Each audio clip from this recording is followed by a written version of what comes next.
Hi friends welcome back to Prabha 33 YouTube channel. मन long video egg vada एला prepare चेसुकोवालो चूद्दाम रंడి। శనగపిండి తీసుకున్నాం 1/4 కేజీ, అలాగే సాల్ట్ కొంచెం, వంట సోడా కొంచెం, ఇప్పుడు వాటర్ వేసుకొని కలుపుకున్నాం। బాగా చిక్కగా కలుపుకోవాలి, మరకాయ బజ్జీలకి ఎలా కలుపుకుంటామో అలా।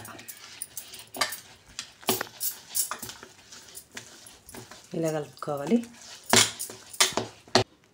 చూడండి రెడీ అయితే అయిపోయింది। ఇప్పుడు స్టవ్ వెలిగించుకొని ఆయిల్ పెట్టుకున్నాం, పొయ్యి మీద స్టవ్ వెలిగించుకొని పెనం పెట్టుకున్నాం।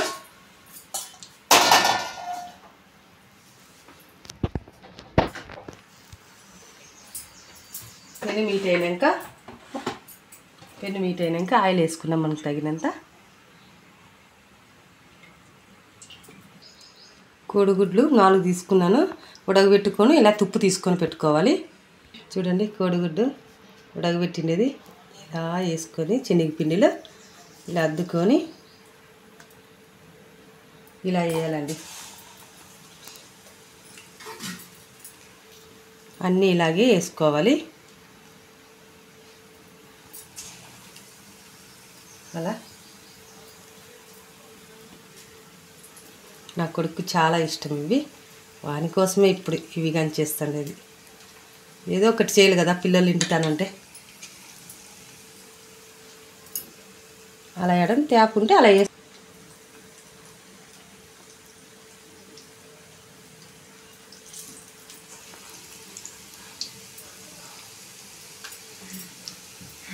అన్నీ అలాగే వేసుకోవాలి, మనకి ఎన్ని కావాలంటే అన్నీ।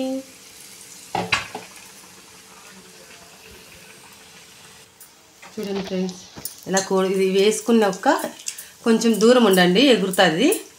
ఎందుకంటే కోడిగుడ్డు కదా లోపల పగులుతుంటుంది పటపట అని, కొంచెం దూరంగా ఉండండి వేసుకున్నాక। చాలా బాగుంటాయి పిల్లలకి ఇలా చేసి పెడితే, కోడిగుడ్డు లోపల ఉంటుంది కదా బాగా తింటారు।